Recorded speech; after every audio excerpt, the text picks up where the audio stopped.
एक बार की बात है, किसी जंगल में एक कौवा रहता था। वो बहुत ही खुश था, क्योंकि उसकी ज्यादा इच्छाएं नहीं थीं। वह अपनी जिंदगी से संतुष्ट था। लेकिन एक बार उसने जंगल में किसी हंस को देख लिया और उसे देखते ही सोचने लगा कि ये प्राणी कितना सुंदर है। ऐसा प्राणी तो मैंने पहले कभी नहीं देखा। इतना साफ और सफेद। ये तो इस जंगल में औरों से बहुत सफेद और सुंदर है, इसलिए ये तो बहुत खुश रहता होगा। कौवा हंस के पास गया और पूछा, भाई तुम इतने सुंदर हो, इसलिए तुम बहुत खुश होगे? इस पर हंस ने जवाब दिया, हाँ मैं पहले बहुत खुश रहता था, जब तक मैंने तोते को नहीं देखा था। उसे देखने के बाद से लगता है कि तोता धरती का सबसे सुंदर प्राणी है।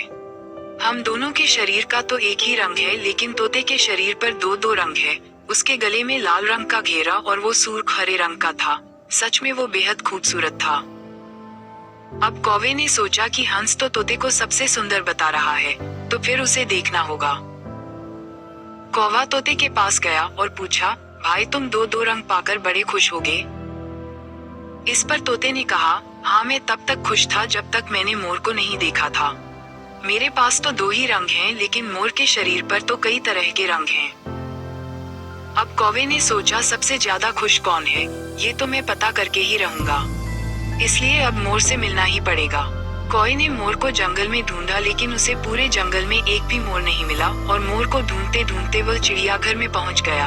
तो देखा मोर को देखने बहुत से लोग आए हुए हैं और उसके आसपास अच्छी खासी भीड़ है। सब लोगों के जाने के बाद कौवे ने मोर से पूछा, भाई तुम दुनिया के सबसे सुंदर जीव हो और रंग बिरंगे हो, तुम्हारे साथ लोग फोटो खींचवा रहे थे। तुम्हें तो बहुत अच्छा लगता होगा और तुम तो दुनिया के सबसे खुश जीव होगे। इस पर मोर ने दुखी होते हुए कहा, भाई अगर सुंदर हूँ तो भी क्या फर्क पड़ता है। मुझे लोग इस चिड़ियाघर में कैद करके रखते हैं, लेकिन तुम्हें तो कोई चिड़ियाघर में कैद करके नहीं रखता और तुम जहाँ चाहो अपनी मर्जी से घूम फिर सकते हो। इसलिए दुनिया के सबसे संतुष्ट और खुश जीव तो तुम्हें होना चाहिए, क्योंकि तुम आजाद रहते हो। कौवा हैरान रह गया, क्योंकि उसके जीवन की अहमियत कोई दूसरा बता गया। दोस्तों, ऐसा ही हम लोग भी करते हैं। हम अपनी खुशियों और गुणों की तुलना दूसरों से करते हैं, ऐसे लोगों से जिनका रहन सहन का माहौल हमसे बिल्कुल अलग होता है।